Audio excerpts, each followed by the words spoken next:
Hello friends, this is part 2 of refractive index.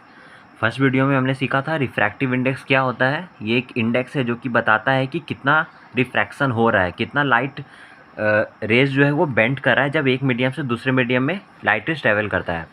तो जो भी डेंसर मीडियम होगा उसका रिफ्रैक्टिव इंडेक्स ज़्यादा होगा किसके कंपैरिजन में, जो कि रेयरर होगा।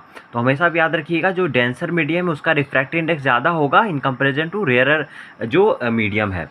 अगर कोई दो मीडियम अगर जिसका सेम रिफ्रैक्टिव इंडेक्स है तो लाइट रेज बेंड नहीं करेगा। सेकेंड पॉइंट का ये मतलब हुआ। Higher the refractive index of a substance more it will change the direction of a beam of light passing through it. जैसे कि हमें पता है डायमंड का 2.42 होता है, मीन्स सबसे ज़्यादा जो बेंडिंग ऑफ लाइट रेज होगा वो डायमंड में होगा। ग्लास का 1.5 और वाटर का 1.33। तो जो ग्लास है वो ज़्यादा डेंसर मीडियम है respect to water. So glass में क्या होगा कि ज़्यादा बेंड ऑफ लाइट रेज होगा, बेंडिंग ऑफ लाइट रेज। ये आप देख सकते हैं यहाँ पे कि ये एक्सप्लेनेशन है। Medium, this is medium 1, this is medium 2। इसमें क्या हो रहा है कि incident ray travelling from medium 1 और ये after refraction this is medium 2। तो आपको ये पता है दिस इज़ नॉर्मल, और नॉर्मल से जो इंसिडेंट रे में एंगल बनता है this is angle of incidence, और रिफ्रैक्टेड रे और नॉर्मल में जो एंगल बनता है एंगल ऑफ रिफ्रैक्शन। तो अगर ये अगर सपोज ये सेकेंड मीडियम नहीं होता तो ये लाइट क्या है, स्ट्रेट ट्रैवल कर जाता है इस तरह से।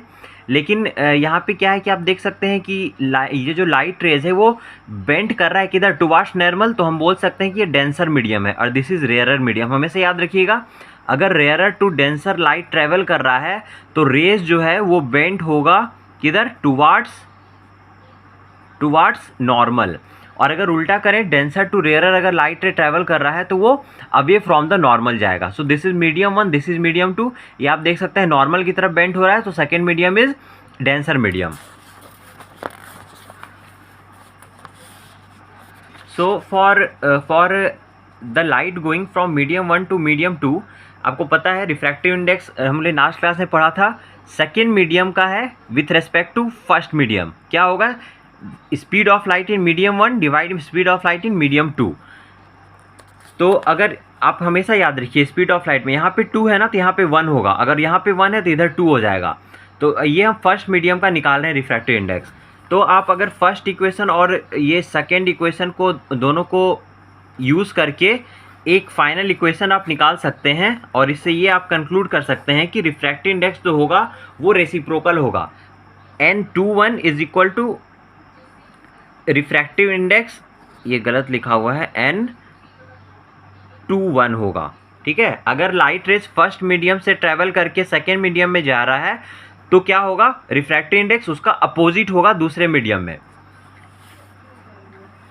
ये एक एग्जांपल यहाँ पे दिया हुआ है, एयर ग्लास, मीन्स यहाँ पे ग्लास का रिफ्रैक्टिव इंडेक्स है तो आप इसको क्या लिख सकते हैं, 1 upon refractive index of air with respect to glass, and this is the formula. Suppose अगर एयर टू ग्लास का रिफ्रैक्टिव इंडेक्स गिवन है 1.33, और क्वेश्चन में अगर वो पूछ रहा है कि what is refractive index of air with respect to glass, means air से ग्लास में अगर रिफ्रैक्टिव इंडेक्स जा रहा है तो क्या होगा, आपको क्या करना है, सीधे इसको डिवाइड कर देना है ना, 1/1/33। तो ये इसका क्या हो जाएगा, आंसर हो जाएगा। So this is the given refractive index. और अगर कैलकुलेट करना हो NAG तो क्या करेंगे, सिर्फ रेसिप्रोकल कर देंगे इसको। तो दो फॉर्मूला हमने पढ़ा, पहला पढ़ा refractive index in terms of speed of light, this is equal to V1 upon V2। ठीक है, और अगर इसको आपको रिफ्रैक्टिव इंडेक्स के टर्म में लिखना है तो ये हो जाएगा N2 upon N1। Thank you.